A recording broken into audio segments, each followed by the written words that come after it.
वंदे लोकतिलकं सातत्वाता विभूषणम् अमर्कुतोत्सारणं प्रबुदं लोकजीवनं प्रणय प्रमोद यागदीपनं वंदे जीवन जीवनम सत्पुरुषम। परम प्रेम श्री श्री ठाकुर मोर परम आराध्या जगत जननी श्री श्री बड़मा परम पूज्यपा श्री श्री बड़दा परम पूज्यपा श्री श्री दादा परम पूज्यपाद श्री श्री आचार्य देवों चरण रे कोटि कोटि प्रणाम। एवं मोर वीडियो देखुवा समस्त गुरु भाई माँ मानक राबिति जय गुरु जनाए। आशा करे समस्ते ही भलरे थिबे। आज इष्ट प्रसंग एक भाइटाल इष्ट प्रसंग जहाँकि मनीष को बदला दे पारे। जेतेबेले मनीष गुरु को निजर न करी एनी काइंड ऑफ रिलेशन को अति निजर करी पकाए से रिलेशन ही तार मृत्युर कारण होता है। तेणु श्री ठाकुर एक बाणी अच्छी इष्टों ठारू थिले निजर छिनभिन तार जीवन। यही विषय आम एक सुंदर कहानी शुणा जाऊे जहाँकि ठाकुर निज मुहरे कही कथा। बहुत सुंदर कहानी धैर्य रखी शुणा अनुरोध शुणिले आपण जानीपर। तेणु यही बाणीर एक ज्वलंत उदाहरण आम एठी जानिबा। बहुत सुंदर कहानी मन ध्यान दे शुणिबे। आसंतु जानिबा। 1940 मसीहा वर्षा दिने गोपाल दा और दुर्गाचरण दा विशेष प्रयोजन रे फरीदपुर जिलार राजबाड़ीर श्रीजुक्त प्रमोदनाथ गंगोपाध्याय पाखक जाइथिले। जिबा समय श्री श्री ठाकुर सेमान को बारंबार कहिथिले अगस्त मास 3 तारिख मध्य आश्रम को फेरिबाकू। किछि प्रकार जेपरि डेरी न करंती दुई जन से संकल्प करी बाहरी गले। गोपाल दा राजबाटी को गले। प्रमोद दा तांकर एक प्रियजनर चाकरी पाई थरे कलिकता जाई तदबीर करिया पाई तांको नछड़ा बंधा होई धरिले। गोपाल दांकर विनय मधुर मनमुग्धकर व्यक्तित्व पाई बड़ बड़ साहेब अफिसरंक महल रे तांकर असाधारण प्रभाव थिला। जा हेउ गोपाल दा कहिले 3 तारिख मध्य आश्रम को फेरिबा को ठाकुर कहिसंती। तांको कथा अन्यथा करिबा मो पक्षरे संभव हेबनी। गोपाल दांकर अनमनय मनोभाव देखि प्रमोद दा गोपाल दांको कही राजी कराइबाकू दुर्गाचरण दांको कहिले कलिकता को जिबार खर्च बाबद प्रयोजन ठारू बेसी टंका तांको हातरे धराई देले। कहिले मु किछि टंका बेसी ही देली। मोर अनुरोध कलिकतारू आश्रम को फेरिबा बाटरे फुलमा पाई खंडिए पसंदर शाढ़ी नहीं जिबे।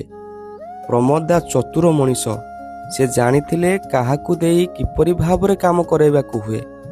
फुलमा दुर्गाचरण दांकर द्वितीय पत्नी। तांकू खुशी करिबा धंदारे से सर्वदा व्यस्त रहउथांती।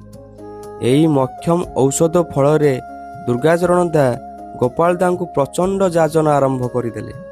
गुरु भाई मानकर सेवा साहाय्य करिबा ही तो ठाकुरंकर निर्देश।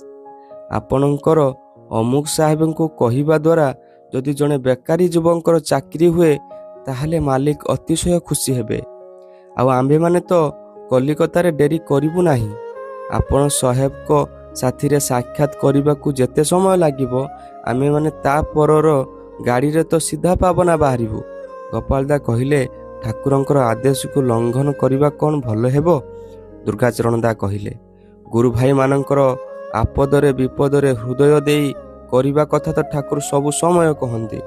ताहा आपण भूली जाउछंती काहेकि गोपाल दा आपण तो महापंडित ज्ञानी व्यक्ति।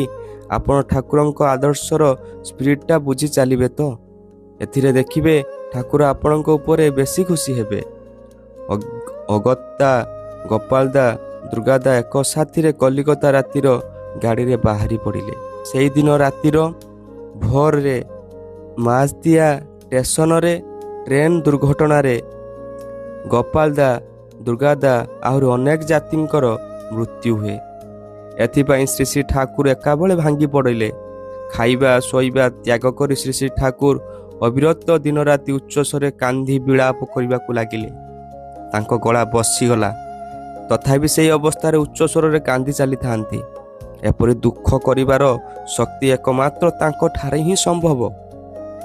ସେ ଯେ ଅତନ୍ତ୍ର ଓ ଅନନ୍ୟ, ସବୁ ବ୍ୟାପାରରେ ତାଙ୍କର କ୍ରମାଗତିର ମାତ୍ରା ଅକଳ୍ପନୀୟ।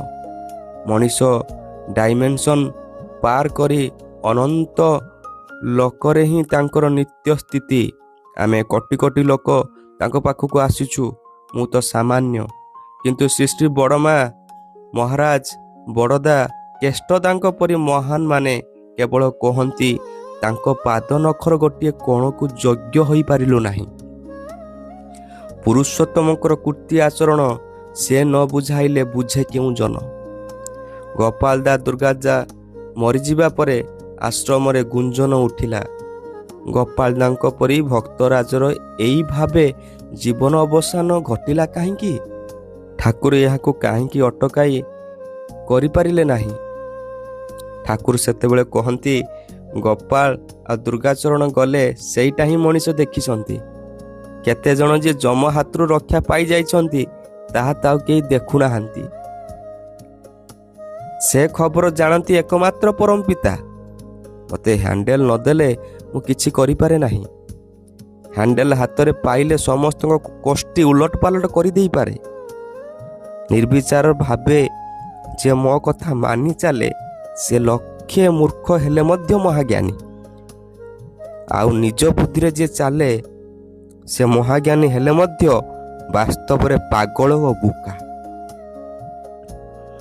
ଗୋପାଳର ସବୁ ଠିକ ଥିଲା, କିନ୍ତୁ ଦୁର୍ଗାଚରଣଙ୍କ ଉପରେ ତାହାର ଏକ ଦୁର୍ବଳତା ଥିଲା।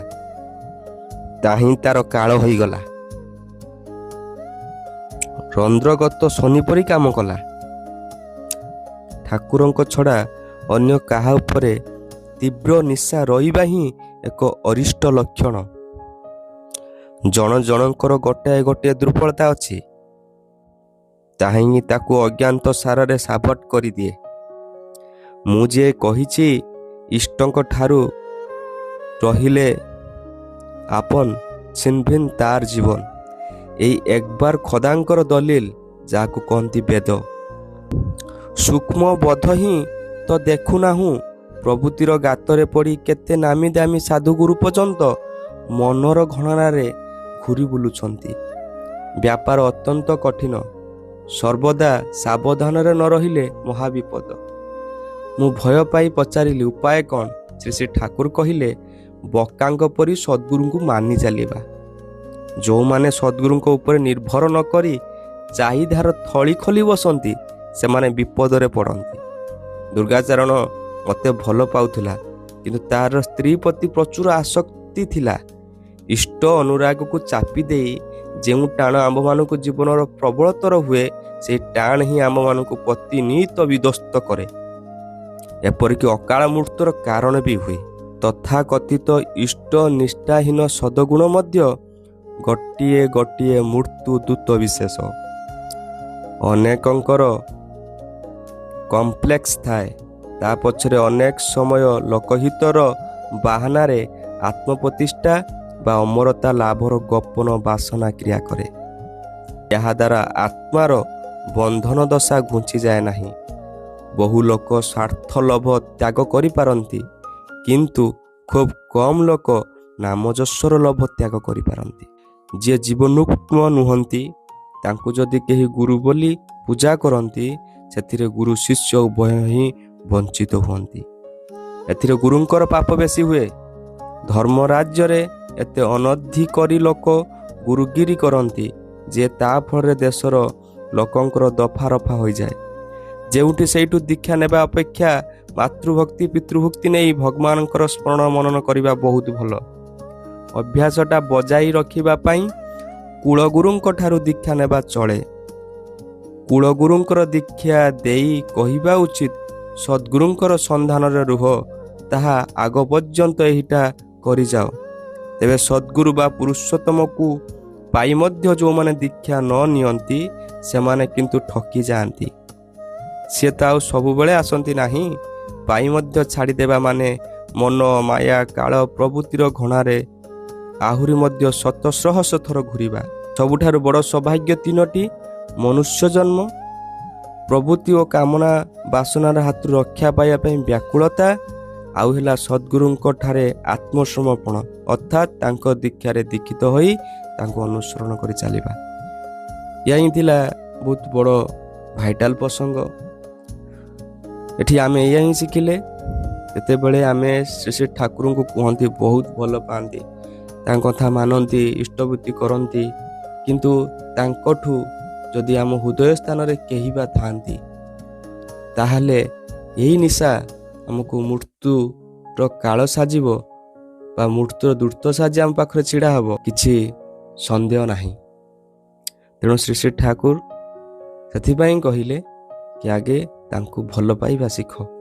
ତେଣୁ ତାଙ୍କଠୁ ଯଦି ଆମକୁ କେହି ଅଧିକା ଭଲ ପାଉଛନ୍ତି, ତାହେଲେ ପୁଣି ଆମେ ସେଠୁ ବାହାରି ଆସି ପୁଣି ଠାକୁରଙ୍କ ପାଦପଦ୍ମରେ ନିଜକୁ ସମର୍ପି ଦେବା, ତାଙ୍କ ପାଦପଦ୍ମରେ ପୁଣି ଲାଗି ରହିଯିବା। ଏହା ଥିଲା କେତେ ସୁନ୍ଦର କାହାଣୀଟି, ଯାହାକି ଆଶ୍ରମରେ ରହୁଥିବା ଦୁଇ ଗୁରୁ ଭାଇ, ଯାହାକି ଶ୍ରୀ ଶ୍ରୀ ଠାକୁରଙ୍କର ଗୋଡ଼ ଗାମୁଛା ଆରମ୍ଭ କରି ସବୁକିଛି କରୁଥିଲେ, କିନ୍ତୁ ସେ ଠାକୁରଙ୍କୁ ପାଇପାରିଲେ ନାହିଁ କି ଠାକୁରଙ୍କ କଥା ମାନିପାରିଲେ ନାହିଁ। କାରଣ ସେମିତି ଯେ କି ଆମେ ଯାହା ପାଖରେ ରହିଲେ ବି କିଛି ହୁଏ ନାହିଁ ଯଦି ତାଙ୍କ କଥା ଆମେ ନ ମାନିପାରନ୍ତି। ତେଣୁ ତାଙ୍କୁ ଦର୍ଶନ, ତାଙ୍କୁ ସ୍ପର୍ଶନ କରିବା ଦ୍ୱାରା ମଣିଷ ପରିବର୍ତ୍ତନ ହୁଏ, କିନ୍ତୁ ତାଙ୍କ କଥା ନ ମାନିଲେ କିଛି ବା ହୁଏନି। କି ଶ୍ରୀ ଶ୍ରୀ ଠାକୁର ତାଙ୍କର ମାତାଙ୍କୁ ବହୁତ ଭଲ ପାଉଥିଲେ। ଜୀବନରେ ତାଙ୍କର ମାତା ହିଁ ତାଙ୍କର ସର୍ବସ୍ୱ ଥିଲେ, କିନ୍ତୁ ତାଙ୍କ ମାଆକୁ ସେ ବଞ୍ଚେଇ ପାରିନାହାନ୍ତି, କାରଣ ସେଇ ପଦେ କଥା ମାଆ ମାନିପାରି ନଥିଲେ ବୋଲି। ତେଣୁ ଯଦି ଆପଣମାନେ ଭାବୁଛନ୍ତି ସିଏ ଦୟାଳୁ, ସବୁ ସମୟରେ ଆମକୁ ଦୟା କରିପାରିବେ, ଆମକୁ ରକ୍ଷା କରିଦେବେ, କେବେ ଭାବିଛନ୍ତି ତୁମେ ତାଙ୍କ ମାଆଙ୍କ ଠାରୁ କେତେ ବଡ଼ ଭକ୍ତ ହେଇପାରିଛ? ଦୁନିଆରେ କେତେଟା କଥା ମାନିପାରିଛ? ଯଦି ତାଙ୍କ କଥା ଆମେ ନ ମାନୁଛେ, ତାହେଲେ ଆମେ ବି ବିପଦରେ ଅଛନ୍ତି ବୋଲି ଧରି ନେବା। ତାଙ୍କ କଥା ହିଁ ତାଙ୍କର ଆଶୀର୍ବାଦ। ତେଣୁ ତାଙ୍କ କଥା ମାନିବା ହିଁ ଆମର ଏ ଜୀବନର ସାର୍ଥକତା। ତେଣୁ ଜୀବନରେ ଯଦି ଦୁଃଖ କଷ୍ଟ କିଛି ବି ଆସୁଛି, ତାହେଲେ ଆମେ ଧରି ନେବା ଉଚିତ ଯେ ଆମର ନ ମାନିବା ଫଳରେ ଏଇ କାମଟି ହେଇଛି। ଠାକୁର ଦୟା କରିବେ କି ଦୟା କଲେ ନାହିଁ, ଏଇ ମନୋଭାବ ଯଦି ଆମ ମନକୁ ଆସେ, ସାଙ୍ଗେ ସାଙ୍ଗେ ଏଇ ଗୋଟିଏ କ୍ୱେଶ୍ଚନ୍ ଆଣିବେ, ଶ୍ରୀ ଶ୍ରୀ ଠାକୁର ତାଙ୍କ ମାଆଙ୍କୁ ରକ୍ଷା କରିପାରିନାହାନ୍ତି କାହିଁକି? ନା ତାଙ୍କର କଥାକୁ ତାଙ୍କ ମାଆ ରକ୍ଷା କରିପାରିନଥିଲେ ବୋଲି। ତେଣୁ ଆମେ ସେଇ ଭଳି ମାନିବା ଉଚିତ ଯେ କି ଶ୍ରୀ ଶ୍ରୀ ଠାକୁର ଆମକୁ ରକ୍ଷା କରିପାରିବେ। କାରଣ ପ୍ରତ୍ୟେକ କଥାକୁ ମାନି ଚାଲିଲେ ଆମ ଜୀବନ ଏତେ ସୁନ୍ଦର ସରସମୟ ହେଇଯିବ, ତାହା କେବେ କଳ୍ପନା କରିପାରିବେ ନାହିଁ। ପରିଶେଷରେ ସମସ୍ତଙ୍କୁ ଜୟଗୁରୁ ଜଣାଏ। ଏଇ କଥାଟି ବା ଏଇ କାହାଣୀଟି ଆପଣଙ୍କୁ ଭଲ ଲାଗିଥାଏ, ତାହେଲେ ଆପଣମାନେ ୟାକୁ ସେୟାର କରିପାରିବେ, କମେଣ୍ଟ କରିପାରିବେ, ଏବଂ ଯେଉଁମାନେ ନୂଆ କରି ଆମ ଚ୍ୟାନେଲକୁ ଆସିଛନ୍ତି ସବସ୍କ୍ରାଇବ୍ କରି ଯିବେ। ଆମର ଏଇ ଚ୍ୟାନେଲରେ ସଦାସର୍ବଦା ଠାକୁରଙ୍କର କଥା ରେଫରେନ୍ସ ସହିତ ଅପଲୋଡ଼ ହୁଏ।